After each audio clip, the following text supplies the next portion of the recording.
টান করবে এবং আমরা যেটা এন্ট্রান্স পয়েন্ট পেয়েছিলাম এই স্টার্টিং পয়েন্ট থেকে প্রায় 60 মিটারের এন্ডিং পয়েন্ট এবং ওই মূর্তি থেকে এটা ডিসটেন্স 60 মিটার।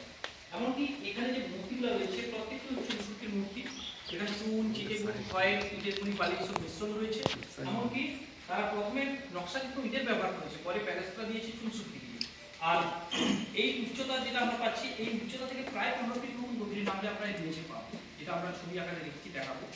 এমনকি এই মনস্ট্রি যখন ধ্বংস হয় তারপরে থার্ড ফেজ তৈরি হয়েছে, প্রায় দ্বাদশ শতাব্দী পর্যন্ত এটা টিকে ছিল, তারপরে নষ্ট হয়ে গেছে। এখানে দুটো মনস্ট্রির আমরা একটা পার্ট এখানে দেখাচ্ছি যেখানে নকশাকৃত ইটের কারুকার্য চুনসুটির প্যালেস্ট্রা রয়েছে, অপোজিটটা এখান থেকে শুরু হয়েছে।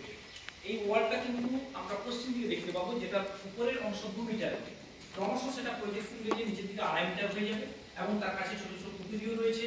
আমাদের মূলত যে ক্লাব পুঁতি রয়েছে সেটা একটা উপাসনা কক্ষের উপরে রয়েছে, তার পেছনের দিকে রয়েছে একটা মঞ্চ যেখানে বুদ্ধের মূর্তি রেখে তার চারদিকে প্রদক্ষিণ পথ রয়েছে, সেটা ঘোরার জন্য তার রাস্তাও রয়েছে।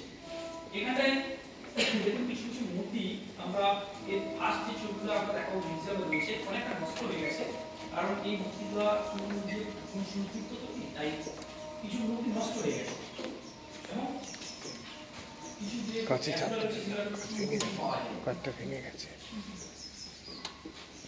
ম্যাডাম কাঁচে চাপ দেবেন না, কাঁচে টাচ করবেন না।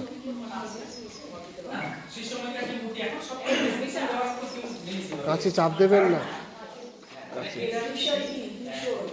যখনই আমরা বুদ্ধমূর্তির মতো দেখতে পাচ্ছি, তার মানে মৌর্য সম্রাট অশোক তো বৌদ্ধ ধর্মই গ্রহণ করেছিলেন।